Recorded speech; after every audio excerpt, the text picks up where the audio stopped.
welcome you to Book Passage on a rather gorgeous afternoon where much of the world is out at the beach, or there's lots and lots of events going on in the Bay Area. We were talking about there's Pride Week in San Francisco. There is a big bike race and street painting festival in San Rafael. There is a big car race going on, and what else? Oh, there's 15,000 librarians here for the LAA conference in San Francisco. So, but the lucky ones are here today. Thank you for coming out and supporting your independent bookstore. My name is Melissa Sestaro, and today we are so fortunate to have several talented writers and two special guests, Tarja Parsinen and Laurel Munson-Hilton, and Michelle Cruz Gonzales and Nancy Davis Coe, who are contributors to this wonderful anthology, Listen to Your Mother. Listen to Your Mother began as a reading series back on Mother's Day in 2010, and its popularity has spread because it's been discovered that the voices of motherhood beg to be heard. Michelle Cruz Gonzales is the author of Pretty Bold for a Mexican Girl Growing Up Chicana in a Hick Town, and the anthologized short story Anna Maria. She also was a lead drummer in the punk band Spitboy. Nancy Davis Coe's work has appeared in the San Francisco Chronicle and E-Content. She is also an avid blogger and currently penning a coming-of-age memoir. We're going to talk a little bit about the Listen to Your Mother fantastic organization, and please join me in giving a very warm welcome to this row of talent right here.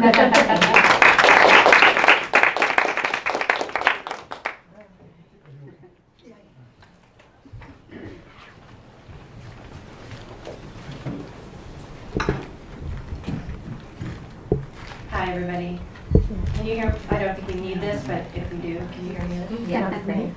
I'm Laurel Hilton, and it's my great privilege to share the space with these three lovely ladies right here. And we're going to talk about all things Listen to Your Mother. We're going to talk about the show. We're going to talk about the anthology, which I have a copy of right here, and it's fabulous. And we will dish the dirt from behind the scenes. As Melissa mentioned, Listen to Your Mother, it's a national movement. It was founded 5 years ago by Ann Imig in Madison, Wisconsin. It aims to take the audience on a well-crafted journey that celebrates mothering through giving voice to motherhood. In just these 5 short years, Listen to Your Mother has grown exponentially with live shows in 2015 in 39 cities across the country. 39! It's a lot. I was the producer for the San Francisco show where we just held our 4th annual Listen to Your Mother performance. It was a sellout at the Brava Theater on a glittering evening in San Francisco on Mother's Day Eve. 12 brave souls took the stage, weaving separate joyful and heartbreaking stories into one powerful narrative. It was truly an amazing experience. I'm a little biased, but I have to say it was wonderful. While we just completed the show in May, we'll start to plan for the 2016 show around November of this year. Anyone can submit their work. You can be a mother, a father, a caregiver, a friend, even a teen. All you need is life experience about motherhood. And you don't need to be a writer either. Everyone has a story. What's yours? If you're interested in getting involved in Listen to Your Mother next year, I encourage you to subscribe to our website, listentoyourmother.com/San Francisco. And now, as I mentioned, these three wonderful ladies in front of me, Michelle, Nancy, and Tarja, they're all alumna of the Listen to Your Mother show San Francisco in 2013. 2 of them are contributors to the first book, Listen to Your Mother, What She Said Then, What We're Saying Now. And one was on the show.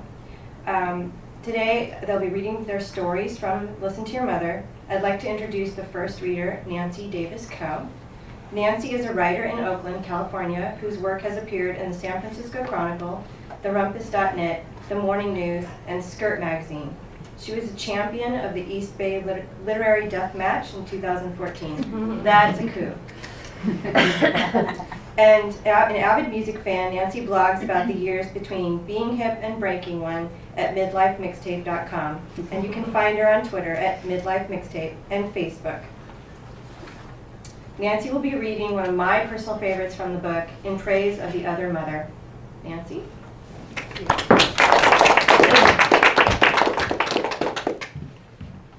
Thank you, Laurel. And thanks everyone for being here. I'm so grateful to Book Passage and other independent bookstores that make a place for writers and readers to get together, and I count myself in both those categories. I'm also going to make a pitch for the Book Passage Travel Writing Conference. Even if you're not a travel writer, if you have any interest in writing as a craft or just hearing great travel stories, it's so worthwhile. I did it last summer and it was 4 really intense, really gratifying days. So I'm sure it's sold out this year, right? I'm sure it's... We have room for... Really? Get in there. Andrew McCarthy's on the staff, you guys. Andrew McCarthy. It is a great conference. Thank you for So I'm going to read a piece called In Praise of the Other Mother. People say other woman like it's a bad thing, but I yearn to be the other woman, because by other woman, I mean other mother. Other mothers are those people in a child's life to whom the kid can go for a fresh perspective, a hot snack, a reminder that things aren't always better on the other side of the cul-de-sac. Other mothers don't have to be women, and they don't have to be mothers. They must only possess a sympathetic ear, a stocked pantry, and objectivity that can be hard to come by in the emotional fog that sometimes clouds interaction between actual mother and child. I've always been close to my mom. I was her 3rd child, the kid who rode around on her hip for years and had a permanent berth in the back seat while we drove around in the station wagon to drop off my older siblings at baseball practice and bowling. We didn't clash much, even when I was a teenager. Yet as much as I love my mom, my other mothers were instrumental in helping me make it to adulthood intact. My Aunt Noonie, for one. My mom's oldest sister, Noonie was the aunt with whom we got to stay on the rare weekends when Mom and Dad went out of town together. Her main areas of expertise: astrology, Star Trek, and pie baking. She owned my mom in all those categories, and even now if I'm back east for a visit, I pray that Noonie has made me a pie and will give me some insight into how the year is going to unfold for us Tauruses. She also made it possible for my parents to have a little romance in their busy lives, which made the lives of their children all the sweeter. There was the indomitable Mrs. Fitzsimmons next door, whose daughter Bethy was my very best childhood friend. If you added up all the time I spent at the Fitz's house versus my own during the first 10 years of my life, I guess it would be a 50-50 split. We had cable first, but they had Beatles albums in the top-of-the-line dress-up bin. The merry chaos of their large Irish Catholic family was always entertaining, but sent me back home with a new appreciation for the relative calm of my own house. In high school, my primary other mother was Mrs. Moretti, mom of my best friend Lisa. And forgive me if I'm breaking out, Mrs. Moretti passed away 2 weeks ago today, so I'm really feeling this one today. My mom was put together and stylish, but didn't give a fig for capital F fashion. Mrs. Moretti, on the other hand, had 3 teenage fashion plate daughters, shopped the fancy stores in town, and read Vogue magazine, all of which conferred her an authority with which I refused to credit my own mother. So when I came home one day at 17 with a flock of seagulls style haircut, shorn short in back, hanging long in front, its geometric planes buttressed by half a can of Aquanet, and my mother's reaction was, "Please don't go to that butcher again," I naturally vowed to wear it that way forever. Mrs. Moretti, on the other hand, was effusive with praise when she first saw my troubling hairstyle. But a few days later, as Lisa and I sat drinking tab and eating pretzels in the kitchen, Mrs. M slid a page from a fashion magazine across the table to me. It pictured a wholesome, pretty girl with a shoulder grazing bob, the same shade of blonde as mine. Mrs. Moretti said, "That might look nice on you," and turned away to wash some dishes. And that was the day I started growing out the shorty long sides haircut, circumventing a lifetime of public embarrassment. This is different, this is shorty short sides, it all matches. My mother didn't resent these other mothers. If anything, she actively encouraged my relationships with them.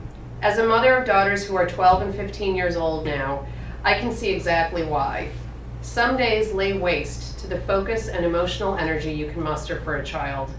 Now divide that energy by the number of siblings, and again by the number of times we have no idea what we are doing.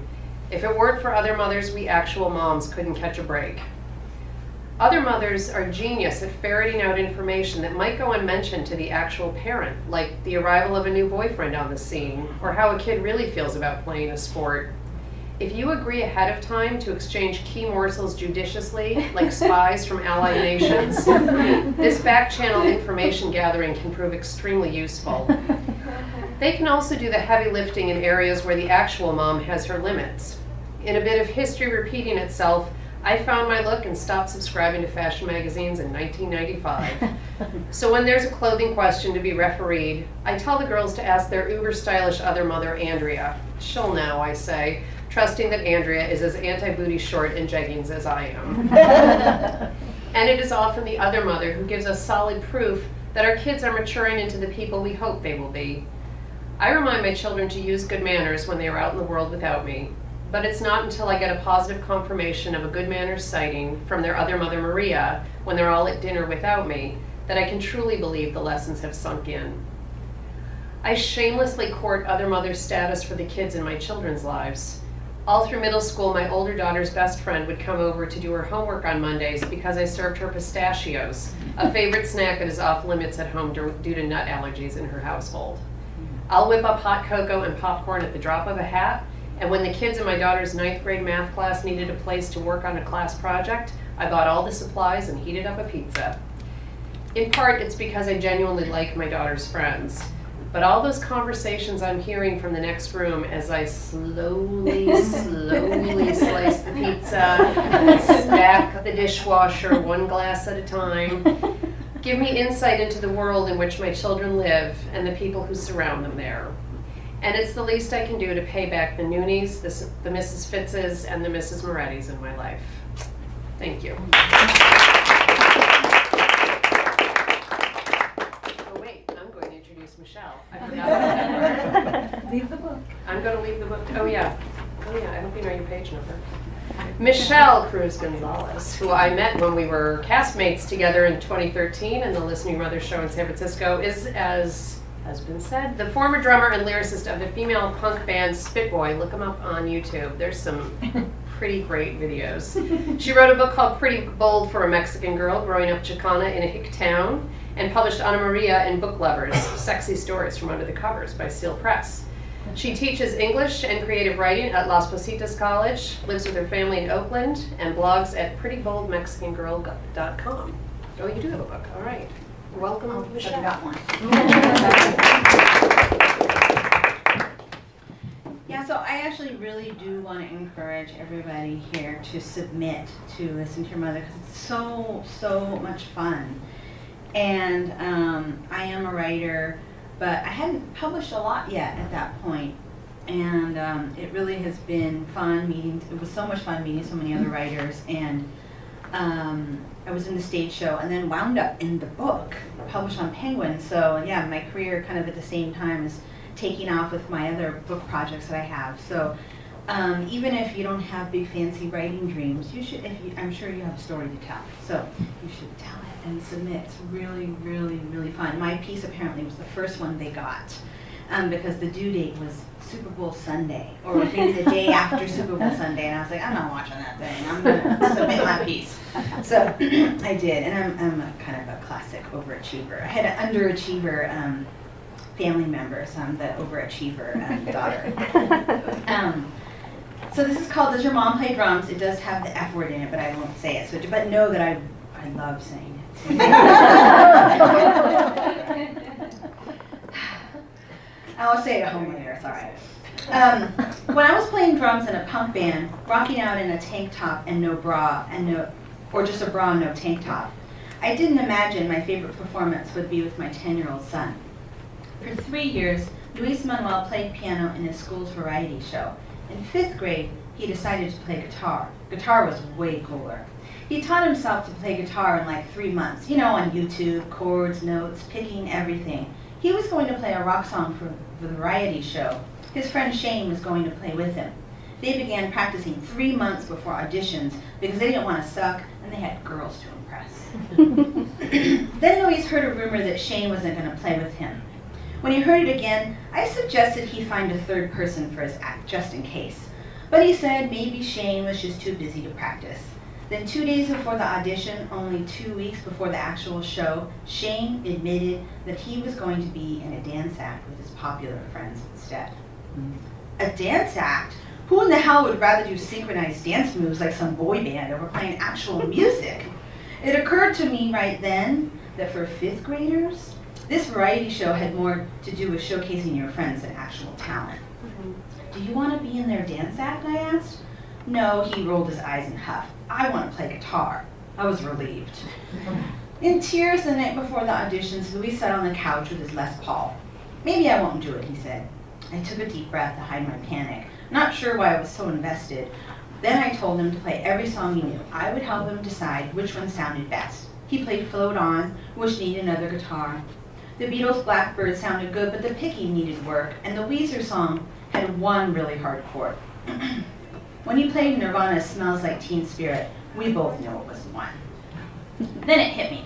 Luis's participation in this event had become our family's way of not being totally invisible. I worked full-time and made an effort to be involved, volunteering in the classroom and going on field trips when I could, but I was not part of the blonde moms crowd, or the stay-at-home moms crowd, or an attending member of the PTA. I was the Chicana with the chest tattoos, married to the dark-skinned Mexican with an accent. I wasn't going to let some dance routine keep my son from changing his mind about performing in that show. I just wish I had someone to play with. He looked dejected. You know, I can play that song on drums in my sleep. I tried sounding nonchalant. But it was true. Anyone who played rock drums in the 90s had learned to play that song, had wanted to rock as hard as Dave Grohl. You want to play with me? He made a face. Look, I know you don't think it's cool to be in an act with your mom, but the auditions are tomorrow and there's no one else. Okay, he said, sounding the way you do when you know you're totally out of options. I wanted to hug him, jump off the couch, plan our outfits, and gush about how fun it was going to be. I restrained myself.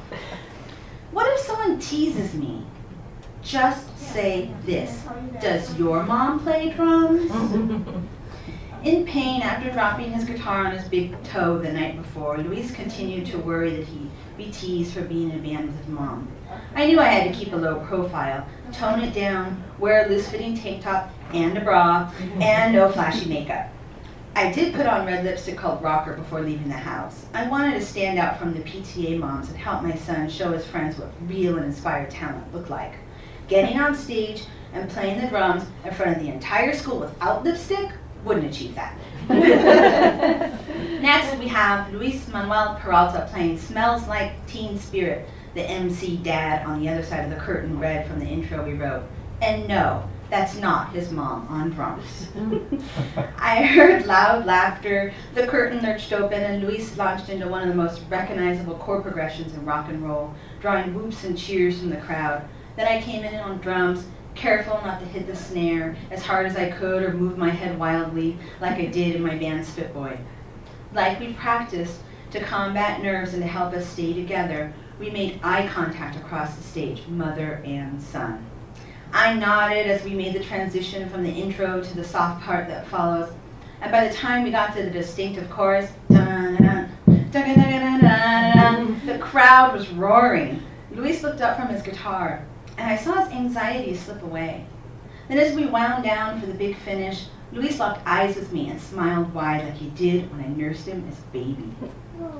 The crowd went wild, and Luis's girlfriend swooned in her chair. His friends in the dance act jumped to their feet and clapped. My husband stood at the front of the stage with the camera, grinning, and lots of other husbands rehearsed what they'd say as they approached me afterwards. I know, it's naughty. Looking steadily at each other, me and my son punctuated the end of the song, two musicians hitting each beat together. Ba, ba, ba.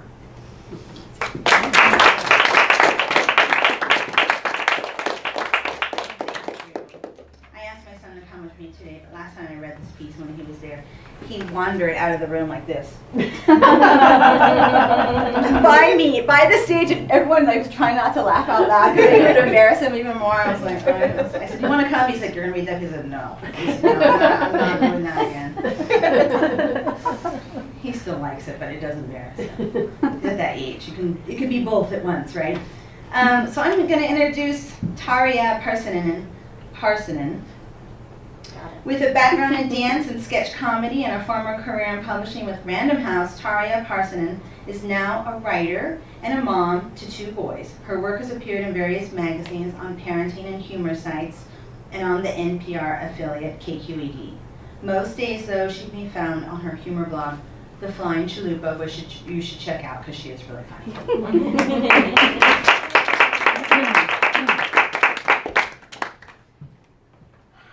Thanks, Michelle, and I'm glad you mentioned that about the F word, because I had it in mind too, but I did take it out, but just so you know, that's how I feel about Michael Bublé. And I know we're all putting the pitch in to audition and all that, but even if you don't audition, I encourage you to come see the show.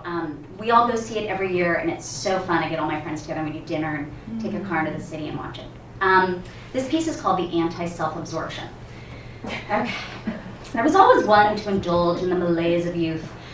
I can't get out of bed. Why is it winter? Why does no one ever call me? Why is everyone calling me? I can't pick up the phone. Am I calling too often? I'm calling in sick. I can't RSVP. I wrote lots of poetry and jammed to Nina Simone. I practiced the art of mulling. I stage managed an off-Broadway play and co-hosted a comedy night. There was a dearth of darkly emotional nights. I pondered quitting my job and becoming a lounge singer of darkly emotional songs. I was the Ricola man on top of Mount Ego blowing the alpenhorn, me. And then I met my husband. So if I was on a linear graph, he became a deterrent in the lounge singer trajectory, which was okay seeing as how I was nervous about wearing tight sequin dresses and sitting on top of pianos. The coordinates suffered a major shift. Dark and artsy were hard to pull off when you were light and frothy. I was an uninspired latte listening to Michael Bublé. My poetry suffered. Happy poetry is extremely difficult to write. The sun it shines, my heart doth burst. Today I will cook my love pot roast. It took the misery of an ACL surgery years later to finally produce something with an ounce of depth. Although I bypassed the coordinates of fashionably morose and bonjour tristesse, I was still completely enamored with me. And I mean, especially me with him. How do I look wearing this little ray of sunshine? And did you catch us dining romantically together over eat it suckers, I'm blindingly happy, look at my strappy sandals. And then I had children. Suddenly I became a cipher. The person that I had to buy wrinkle cream and go to the gym and avoid dessert for, what an idiot, was absent. Which isn't to say that I lost myself, but that I lost time for self-reflection. And it felt liberating. I didn't hate Sundays anymore because I didn't even know it was Sunday. Shopping, dressing rooms, analyzing the rivers of the scale and the earthquakes of cellulite didn't matter as much because I didn't have time for showers, much less shopping and self-critique. If someone asks, how does that make you feel? I have to really stop and think because I have no idea. Feelings and emotions require time, marination. Children don't let you marinate. They make you microwave. That being said, I'm not completely emotionally barren. It's just that now, for the moment, the emotions are in primary colors. Red, anger. Yellow, happiness. Also chocolate chip cookies. Green, energy. Also, we're late. Again. Black. Don't go there. You do not want to go to black. If I find myself at the moment of free time, I'm sorry, honey, I really need to sterilize these sippy cups in the bedroom with the door locked. It is not spent Googling the assholes of past lives who never called me, or nostalgically pondering the what-ifs and might-have-beens, or even moaning why and woe is moi, and does this reclined pose make me look as tired as I feel? No. When the dragons are resting in their caves, the knight takes off her fire-retardant equipment, and 1, writes, 2, eats chocolate chip cookies, and 3, calls her mother. Children, if nothing else, force action. Days are attacked. Victuals are portioned into tiny compartments, which are portioned into tiny lunchboxes. Naps are fought, and sometimes won. Playdates are scheduled with the zeal of the desperate. Tantrums are approached with a zen-like calm, unless they're approached with a zen-like rage. Bad days no longer hinge on my emotional unhinging. In fact, bad days have nothing to do with me at all. Each day is filled with so many moments, both good and bad, that at the end of the day I can do nothing but collapse. Children are an insomniac's dream. For a roofies blackout, take 1 toddler infant pill right before bed. While I miss self-thought, the weight of narcissism was exhausting. Now I'm exhausted in an entirely different kind of way. A tenant farmer kind of way. Plowing the fields of young minds. Or something. I'll find my ego again, plumb the emotional depths once more, file my nails, write a poem, but this time I look forward to creating a new relationship with myself. One that's firmly grounded by 2 little anti-self absorptions. So,